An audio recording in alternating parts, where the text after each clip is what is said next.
재간성경 구약성경 1327페이지에 있습니다. 말라기 1장 1절에서 5절까지 말씀 한 절씩 교독하고 마지막 5절 함께 읽도록 하겠습니다. 여호와께서 말라기를 통하여 이스라엘에게 말씀하신 경고라. 너희는 이르기를 주께서 어떻게 우리를 사랑하셨나이까 하는도다. 나 여호와가 말하노라. 에서는 야곱의 형이 아니냐. 그러나 내가 야곱을 사랑하였고 에서는 미워하였으며 그의 산들을 황폐하게 하였고 그의 산업을 광야의 이리들에게 넘겼느니라. 그는 말하기를 우리가 넘어짐을 당하였으나 황폐된 곳을 다시 쌓으리라 하거니와 나 만군의 여호와는 이르노라. 그들은 쌓을지라도 나는 헐리라. 사람들이 그를 일으켜 악한 지역이라 할 것이고 여호와의 영원한 진노를 받은 백성이라 할 것. 함께 읽겠습니다. 너희는 눈으로 보고 이르기를 여호와께서는 이스라엘 지역 밖에서도 크시다 하리라. 아멘. 할렐루야. 오늘 저녁에는 말라기 1장 1절부터 5절 말씀까지 읽긴 했지만요, 말라기서 1장 전체의 말씀을 통하여서 불통의 시대에 하나님과 소통하기라는 제목으로 하나님께서 주시는 은혜를 함께 나누도록 하겠습니다. 먼저 한 가지 광고 드리면, 원래 주보에 있는 담임 목사님 설교 순서가 되어 있었는데요, 목사님께서 한국에서 출발하실 때 비행기가 연착이 되어서 늦게 도착을 하셨어요. 그래도 또 예배 자리에 함께 하셨는데, 그래서 시간이 빠듯하여서 이렇게 어제 설교 순번을 조절하여서 부족한 제가 다시 한번 서게 되었는데요, 하나님의 은혜가 함께하는 시간이 되었으면 좋겠습니다. 어느 날 사무실에 앉아 있는데요, 아내에게 전화가 왔습니다. 뭐 이런 내용은 아니었지만 대충 구성하면 이런 내용이었어요. 아내가 이야기합니다. 미리 말씀드리면 아내가 매주 수요일마다 집에서 재택근무를 하거든요. 그래서 집에서 컴퓨터를 사용을 해야 되는데 갑자기 모니터가 안 나왔나 봐요. 전화가 와서 이렇게 얘기해요. 여보, 모니터가 안 켜지는 것 같아. 그래? 전원이 제대로 끼워졌는지 한번 확인해 봐봐. 어제까지는 제대로 됐는데 갑자기 왜 안 켜지지? 이상하네. 전원 꽂았어? 플러그가 살짝 꼽혀 있으면 안 켜지기도 하니까 한번 다시 꽂아봐. 참, 나 지금 일해야 되는데. 그래? 이상하네. 어때? 전원은 다시 꽂았어? 어제까지는 분명히 괜찮았는데 모니터가 오래돼서 그런가? 여보, 이거 언제 산 거야? 아니, 그러니까 전원을 제대로 꽂았냐고.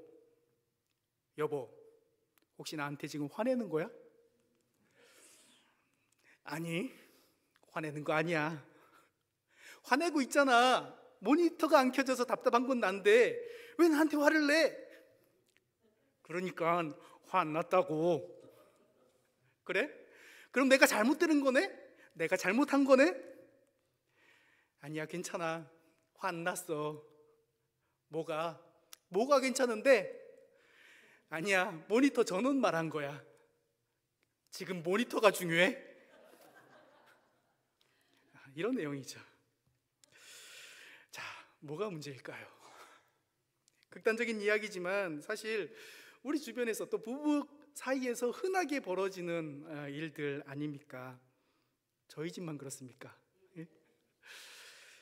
존 그레이가 쓴 화성에서 온 남자, 금성에서 온 여자라는 책이 있어요. 시리즈가 굉장히 한 5권이나 되는 시리즈물인데 굉장히 재미있는 이야기를 많이 다루고 있습니다. 거기서 저자가 이렇게 이야기를 해요. 남자와 여자의 공통점은 지구에 함께 살고 있는 것밖에 없다. 그만큼 남자와 여자가 다르고 그 다름에서 오는 소통에 어려움이 있다는 것이죠. 요즘 우리 사회에서 가장 많이 하는 말 가운데 하나가 소통의 중요성입니다. 그런데 이러한 소통의 문제가 비단 부부 간의 그리고 남녀 간의 문제이겠습니까? 역사상 유례 없이 다양한 소통의 창구가 오늘 우리에게 주어져 있어요.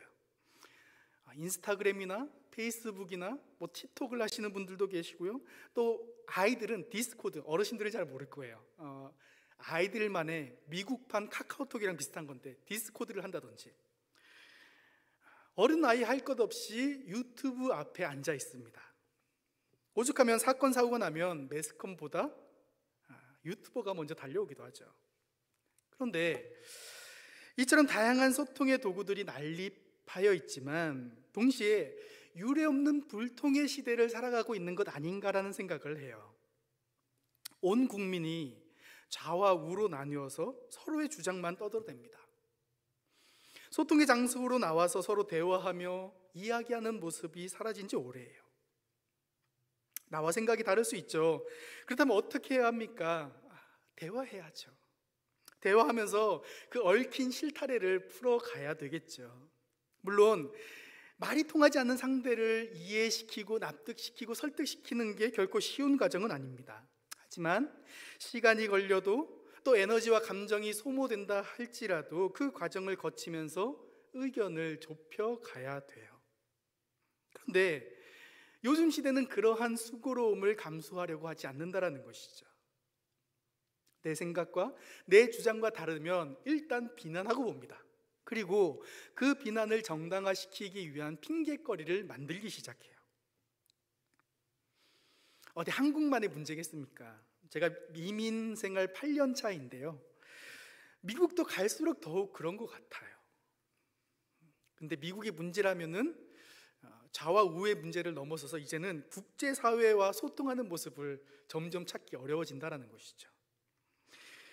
자국 우선주의를 내세우다 보니까 다른 나라의 생각이나 의견을 들으려고 하지 않습니다. 정책을 정하고 일방적으로 발표한 후에 모르는 나라들로부터 그 정책을 따르도록 요구해요.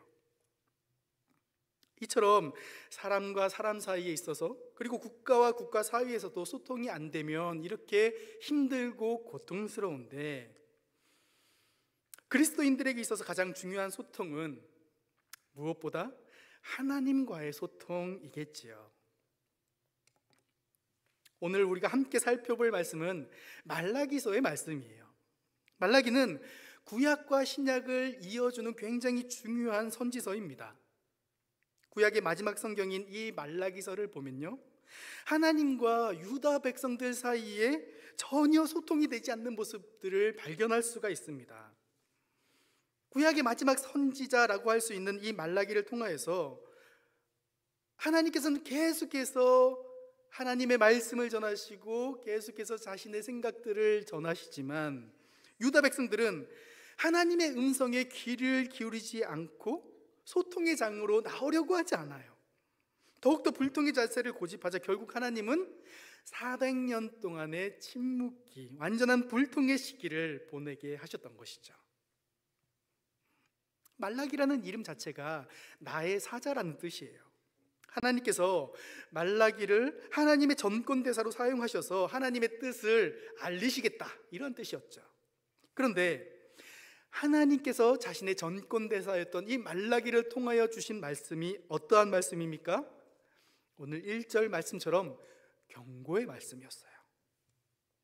말라기 선지자가 활동한 시대는 포로기에서 돌아와서 무너진 성전을 완성한 후로도 이미 60년의 세월이 지난 시점이었어요. 하지만 여전히 페르시아로부터의 완전한 독립은 이루어지지 않았었고요, 경제적으로도 조공의 문제를 끊임없이 괴롭히는 이 사마리아인들과의 문제 때문에, 관계 문제 때문에 굉장히 큰 부담을 안고 있었던 시기였어요. 이런 환경에서 유다 백성들은 점차적으로 하나님을 믿는 일을, 여호와를 신앙하는 일에 회의감을 품기 시작했다는 것이죠. 그러면서 그들의 신앙은 점차 습관적인 신앙으로 전락하였고 하나님이 아닌 다른 것에 소망을 두기 시작했어요.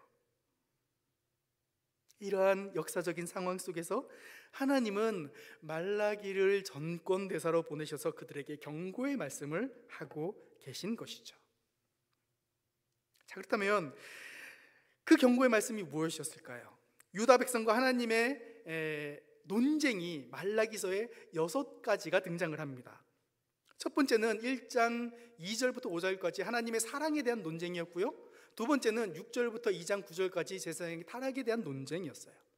2장 10절부터 16절까지는 유다의 타락에 대한 논쟁, 17절부터 3장 6절까지는 하나님의 정의에 대한 논쟁, 3장 7절부터 12절까지는 11조에 대한 논쟁, 그리고 마지막 3장 13절부터 4장 3절까지는 악인의 형통에 관한 논쟁을 기록을 하면서 하나님은 계속해서 유다 백성들이 다시 하나님께로 돌아오기를 촉구하는 내용이 바로 말라기서 내용이라는 것이죠.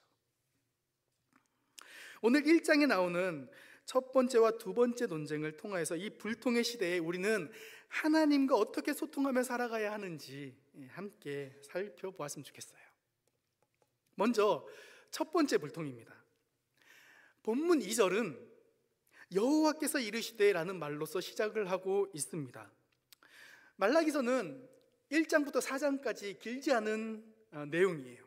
분량도 절로 따지자면 55절밖에 되지 않은 길지 않은 책입니다. 하지만 무려 25번이나 여호와께서 말씀하신다, 만군의 여호와가 이르노라 라는 표현이 등장하고 있어요. 무슨 뜻입니까? 하나님께서 반발하고 돌이키지 않는 그 유다 백성들을 향해서 하나님은 말라기를 통해서 이건 이렇고 저건 저렇고 이렇게 하면서 하나님의 말씀을 계속해서 하나님의 마음을 표현하고 계신다는 것이죠. 그렇게 유다를 책망하고 경고하면서 설득하고 있다는 것이에요. 그런데 이러한 하나님을 향해서 유다 백성들은 오히려 자기들은 할 만큼 했는데 하나님께서 오히려 해야 할 일들을 하지 않으셨다라고 원망하고 불평하고 있는 것이에요. 그러면서 하나님께 반발합니다. 오늘 2절 말씀에서도 하나님은 내가 너희를 사랑하였다라고 말씀하셨어요. 그런데 거기에 대고 유다 백성들은 주께서 어떻게 우리를 사랑하셨나이까? 라고 반문합니다. 왜 이러한 일이 일어났을까요? 하나님의 약속의 말씀을 잘못 해석하고 그거에 따라서 그들은 헛된 기대를, 잘못된 기대를 품고 있었기 때문이었어요. 이들은 학개를 비롯한 선지자들이 말한 이스라엘의 회복을 정치적인 회복, 경제적인 회복으로 이해를 했어요. 무너진 성전을 짓고 나면은 지금보다 훨씬 더 좋은 형편과 환경이 될 거라고 그들은 믿었던 것이죠. 그것이 하나님께서 사랑하시는 백성 이스라엘을 사랑하는 증거라고 생각했던 것이에요. 그 기대를 가지고 자신들 딴에는 최선을 다해서 하나님을 섬깁니다. 그래서 무너진 성전을 지었어요. 그런데 그 기대가 무려 60년이나 지체가 되고 말았던 것이죠. 이쯤 되니까 그들의 신앙의 회의가 찾아왔어요. 유다 백성들은 계속 하나님의 말씀을 믿어야 하나? 아니면 이제라도 다른 방법을 찾아야 하나? 이상하다. 우리 조상들이 말하기엔 분명히 하나님의 말씀대로 살면은 복을 주신다라고 약속했는데 우리가 하나님의 말씀을 잘못 이해했나? 이렇게 고민하면서 자신의 삶을 돌아보면서 그렇게 한 걸음 한 걸음 성숙한 신앙으로 믿음으로 발전해 가야 했습니다. 하지만 말라기 시대의 사람들은 그러지 못했다라는 것이에요. 오히려 신앙의 회의가 생길 때 그들은 종교적인 껍데기만 남겨두고 그들의 마음은 자신이 원하는 길을 선택하고 말았어요. 그들의 마음은 아버지에게서부터 멀리 떠나고 말았던 것입니다. 마음은 멀리 다른 곳으로 떠나버리고 말았고, 성전의 제사와 신앙은 마음이 빠진 타성에 젖어서 그렇게 차갑고 메마른 것으로 전락해버리고 말았어요. 그들은 하나님이 자신을 사랑하신다면 우리에게 어떻게 이럴 수 있느냐라고 생각했던 것이죠. 정말 우리가 포로 이후에 돌아와서 먹을 것 없고 가진 것 없는 그 상황 속에서 죽을 힘 다하여서 성전을 지었는데 하나님께서 대체 우리에게 해주신 게 무엇이냐라는 것이었죠. 이처럼 유다 백성들은 하나님의 말씀을 잘못 해석했어요. 하나님이 자신들을 사랑하는 증거는 그들이 정치적으로, 경제적으로 잘 되는 것이다 라고 해석했던 것이에요. 그렇게 안 되면 하나님께서 자신들을 버리시고 하나님께서 자신들을 사랑하지 않는 증거라고 오해한 것입니다. 주께서 어떻게 우리를 사랑하셨나이까? 라는 말에는 이러한 원망과 불평이 담겨져 있었던 것이에요. 이에 대해서 하나님은 어떻게 말씀하십니까? 에서와 야곱의 비유를 들어서 하나님의 마음을 설명해 주세요. 에서가 야곱의 형이었지만 내가 동생 야곱을 사랑하였고 형 에서를 미워하지 않았냐라는 것이에요. 다시 말하면 지금 너희가 생각하는 사랑과 하나님이 너희에게 베푸는 사랑은 다르다라는 것이죠. 하나님이 유다를 사랑하는 것은 철없는 아내가 남편이 자신에게 아무것도 안 해줬다고 불평하는 것처럼 그렇게 물질적으로만 따질 수 있는 그러한 성질의 사랑이 결코 아니라는 것이에요. 하나님의 사랑이 무엇입니까? 하나님의 사랑은 하나님 자신을 전부 주신 사랑이었어요. 하나님께 사랑받을 아무런 자격이 없는 야곱을 택하시고 사랑하셔서 그와 함께 하시면서 자신의 모든 것을 주기 원하는 그러한 사랑이었던 것이죠. 단순히 명품 가방 사주고 좋은 차 사주고 집 사주는 그 정도의 사랑이 아니라 하나님 자신을 기업으로 주시는 그러한 사랑이었다는 것이죠. 그런데 문제는 무엇입니까? 하나님은 자기 자신을 주시는 사랑을 주기를 원하셨는데 우리는 그런 사랑을 원하지 않는다는 것이에요. 오히려 우리 눈에 보이는 다이아, 명품백, 멋진 차, 명예와 권력을 더 갈구합니다. 사랑하는 여러분, 마음을 주지 않고 돈을 주고 명품백을 주는 사랑이 어떤 사랑입니까? 조건 만남이에요. 그죠? 이러한 조건 만남의 특징이 무엇입니까? 목적을 위해서 만남을 갖는다라는 것이에요. 어떠한 목적이요? 한쪽은 몸을 원하고 한쪽은 돈을 원하는 것이죠. 그것이 양쪽이 모두 다 충족이 되면 그 관계는 지속이 되는 것이고 이 조건이 깨어지면은 그 관계도 깨어지게 됩니다. 그러니까 이 조건 만남의 중심에는 돈이 자리 잡고 있는 것이죠. 하지만 진짜 사랑, 하나님의 사랑은 무엇입니까?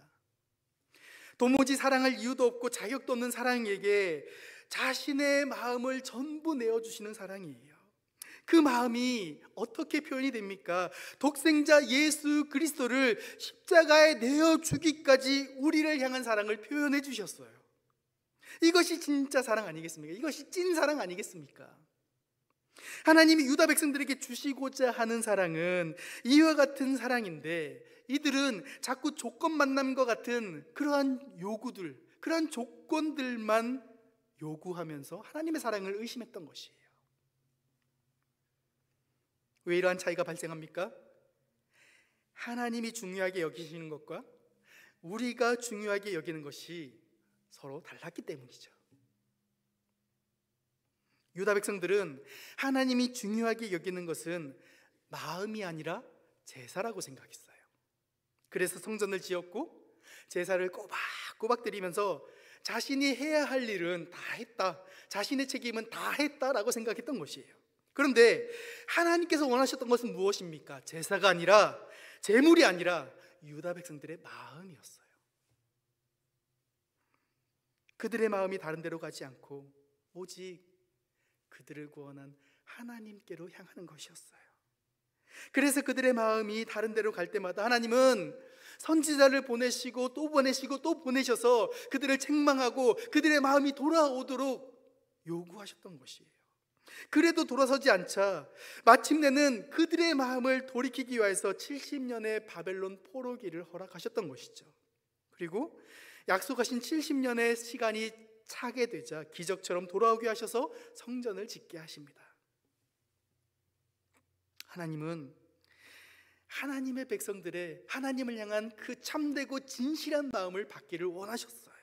그런데 그럼에도 불구하고 그들의 마음은, 성전은 지었지만 여전히 그들의 마음은 돌아오지 않았어요. 세월이 그렇게 흘러버렸는데도 여전히 유다 백성들은 명품 가방만, 물질만, 돈만을 찾고 다닙니다. 그래서 말라기를 통하여 경고의 말씀을 주십니다. 내가 너희를 사랑한다. 내가 너희의 마음을 받기를 원한다. 그런데 그들의 답이 무엇이었다고요? 하나님이 언제 우리를 사랑했습니까? 하나님께서 언제 나에게 잘해주셨습니까? 잘해준 게 있어야 내가 마음을 들이든 말든 하지. 하나님께 이렇게 불평하고 하나님께 원망하는 모습을 볼 수 있어요. 그러니까 이사야 선지자가 이렇게 타락해버린 이스라엘을 향한 그 하나님의 마음을 표현한 이 마음이 구구절절 너무나 가슴에 와 닿습니다. 이사야가 이렇게 표현해요. 소는 그 임자를 알고 나귀는 그 주인의 구유를 알건만은 이스라엘은 알지 못하고 나의 백성은 깨닫지 못하는도다.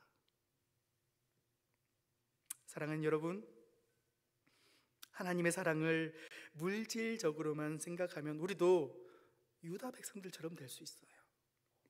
그것은 우리 스스로 우리 인생을 조건 만남으로 전락시키는 것이에요. 남편이 돈 조금 더 많이 갖다 준다고 고기 반찬 주고 돈 좀 못 갖다 준다고 내쫓고 그러지 않지 않습니까? 그것은 사랑이 아니죠.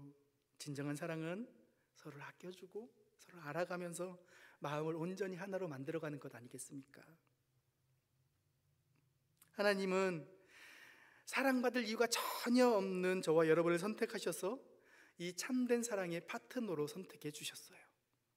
그리고 자신의 마음을 다 주시면서까지 우리의 그 마음을 받기를 원하고 계세요. 이것은 마치 남녀가 결혼하는 것과 마찬가지예요. 지금까지는 나 혼자 살았어요.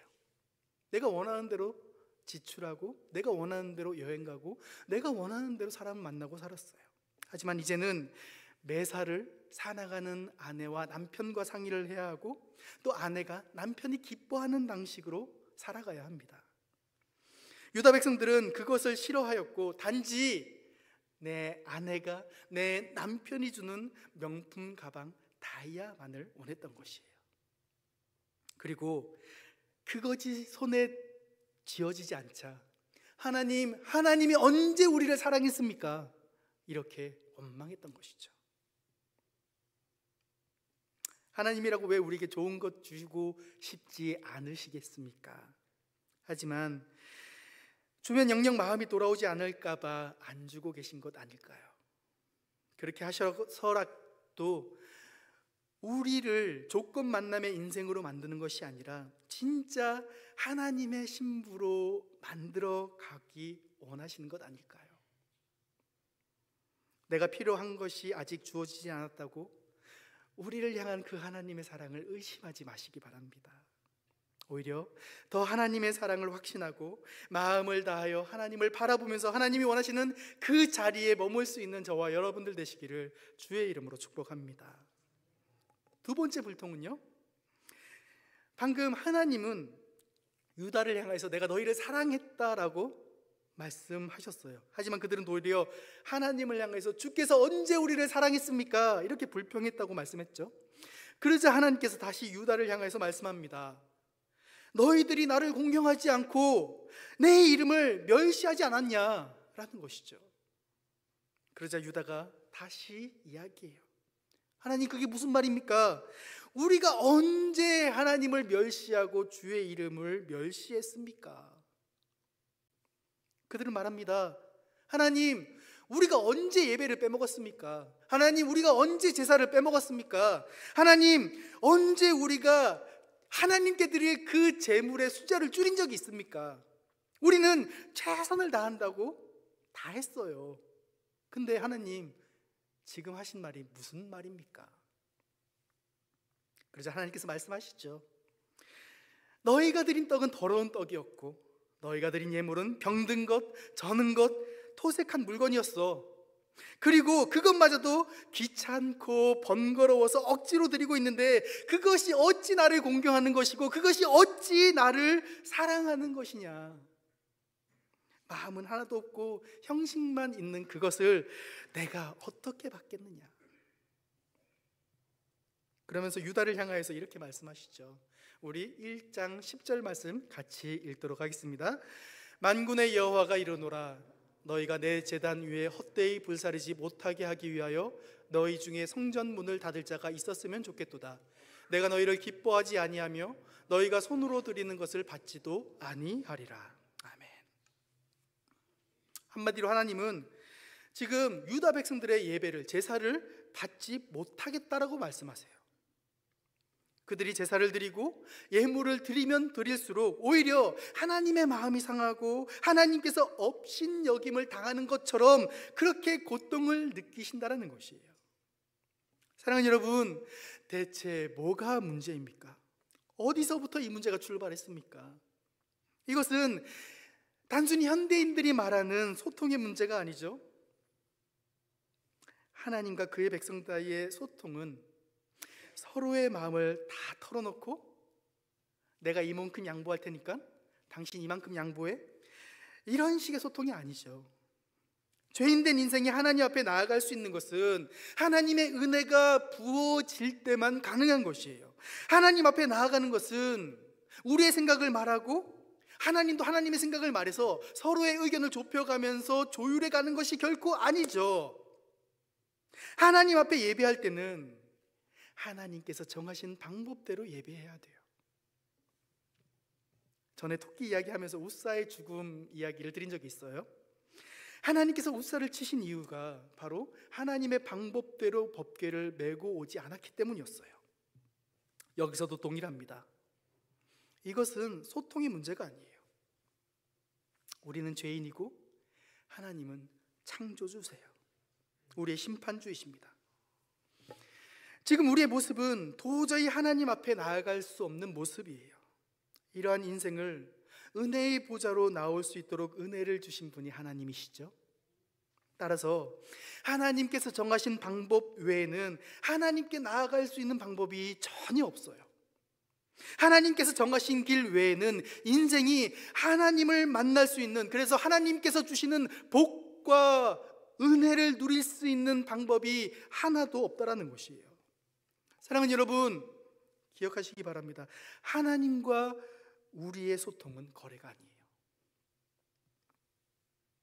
하나님과의 소통은 우리가 은혜의 자리에 있는 것이고 그 자리에서 믿음으로 반응하는 것이고 그리고 그 말씀에 순종하는 것이 바로 하나님과의 소통 방식이죠. 다시 말씀드립니다. 하나님과의 소통은 전적인 하나님의 은혜이자 그 은혜에 믿음으로 반응하여 순종하는 것이 바로 하나님과 우리의 소통 방법이에요. 하나님과의 소통은 자신의 연약함과 죄인됨을 인정하는 것을 전제로 합니다. 그리고 그런 자신을 받아주시려고 제사라는 제도를 만드신 하나님의 은혜에 감사하는 것을 전제로 해요. 거기에 감사하고 고마운 심정과 또 한편으로 죄송한 그 송구스러운 마음을 공경과 두려움과 사랑의 심정을 가지고 하나님 앞에 나아가는 것이죠. 그것이 하나님과 죄인 되었던 우리 사이의 소통이 이루어지는 가장 중요하고 확실하고 유일한 방법이에요. 그런데 유다 백성들은 하나님과의 소통을 거래로 생각했던 것이에요. 아까 말씀드린 것처럼 조건 만남으로 몸을 주고 돈을 받는 것처럼 우리가 이 정도 해주시면 하나님도 이 정도 해주셔야지, 이렇게 생각했던 게 유다 백성들이었습니다. 그래서 공경하는 마음과 두려운 마음과 사랑하는 마음 없이 형식적인 제사, 형식적인 제물, 그것을 가지고 하나님 앞에 나오는데 그것이 어떻게 하나님께 연합이 되겠습니까? 사랑하는 여러분, 하나님은 우리와 거래하시는 분이 아니에요. 하나님은 누구와도 거래하지 않습니다. 아니, 거래할 필요가 없죠. 거래라는 것이 동등한 사람끼리 내 것 하나, 그 사람 것 하나 서로 조율해가지고 나눠 갖는 게 거래 아니겠습니까? 그런데 하나님과 우리는 거래하는 대상이 아니에요. 하나님께서 주시는 것만큼 누리는 것이죠. 하나님과 우리의 간극이 이만큼 큰데 동등한 입장으로 소통을 말하면서 우리의 못된 권리와 탐욕스러운 요구를 어떻게 하나님 앞에 요구하겠습니까? 따라서 우리는 하나님 앞에 나아갈 때에, 하나님께 예배할 때에 죄인이었던 내가 이 예배로 인하여서 감히 하나님 앞에 나아갈 수 있는 큰 은혜를 입고 있다는 사실 하나만으로도 감사하며 감격하며 온 마음과 정성을 다해서 하나님께 나아가야 되지 않겠습니까? 하나님은 형식적인 거래를 원하시는 것이 아니에요. 하나님은 오늘도 우리의 마음을 원하고 계시죠. 재물의 양을 채우는 것이 중요한 것이 아니라, 떡의 숫자를 맞추는 것이 중요한 것이 아니라, 암양을 가져왔는지 순양을 가져왔는지 그것이 중요한 것이 아니라, 문제는 하나님 앞에 나아가는 진실된 마음인 줄로 믿습니다. 사랑하는 여러분, 오늘 저와 여러분에게 필요한 것이 무엇입니까? 하나님 앞에 참된 마음을 가지고 나아가는 것인 줄로 믿습니다. 죄를 지었으면 지었다고 고백하고, 말씀대로 살지 못했으면 살지 못했노라고 자백하면서 하나님 앞에 나아가 눈물을 흘리며 자백하는 것이에요. 그래야 다시 살리시는 하나님의 은혜를 체험하게 됩니다. 그래서 예배는 늘 가난한 마음, 애통하는 마음, 의에 줄이고 목마른 마음으로 드려야 돼요. 그것이 하나님께서 원하시는 제사입니다. 그리고 그러한 예배에 성령이 역사하세요. 이런 마음 없이 형식만 남은 예배는 하나님께서 경멸하시는 것이고 성령을 속이는 일이에요. 하나님을 경멸하고 속이는 예배에 어떻게 성령이 역사할 수 있겠습니까? 오늘 우리에게 이러한 예배의 은혜가 있습니까? 우리 중에 성령의 역사가 늘 나타나고 경험되어지고 있습니까? 예배 시간을 통하여서 말씀으로 찾아오신 그 하나님을 만나고 깨닫고, 그래서 하나님을 알아가고, 그래서 날 향한 하나님의 사랑이 얼마나 큰지 감격하면서 감사하고 있습니까? 만약 그와 같은 은혜가 없다면 어디가 문제입니까? 마음이 없고 형식만 남아버린, 강팍해져 버린 우리의 마음이 문제 아닐까요? 상하고 찢긴 심정이라 할지라도 있는 모습 그대로 주님께 나아갈 수 있는 저와 여러분들 되시기를 주의 이름으로 축복합니다. 우리의 찬양을 받으시기에 합당하신, 우리의 예배를 받으시기에 합당하신 그 주님께 마음과 정성과 뜻을 다하여 예배함으로써 그 예배를 통하여 우리의 영혼이 소생케 되어지는 은혜와 복을 누리는 저와 여러분들 되시기를 예수님의 이름으로 축복합니다. 말씀을 맺겠습니다. 이 불통의 시대에 우리는 하나님과 소통하며 살아가야 하지만 그 소통을 가로막는 불통의 요소가 무엇인지 오늘 본문을 통하여 함께 살펴보았습니다. 첫째는 하나님의 사랑에 대한 불통이었어요. 하나님은 자신을 주시는 사랑을 우리에게 주셨는데 우리는 눈에 보이는 물질이나 명품백이나 지위나 권력 같은 것을 요구하더라는 것이죠. 둘째는 제사에 대한 불통이었어요. 하나님은 제사를 드린 제사자의 마음, 예배자의 마음을 원하셨는데 이스라엘은 종교적인 형식, 껍데기만 가지고 있었더라는 것이죠. 사랑하는 여러분, 내가 필요한 것이 아직 주어지지 않았다고 하나님의 사랑을 의심하지 마시기 바랍니다.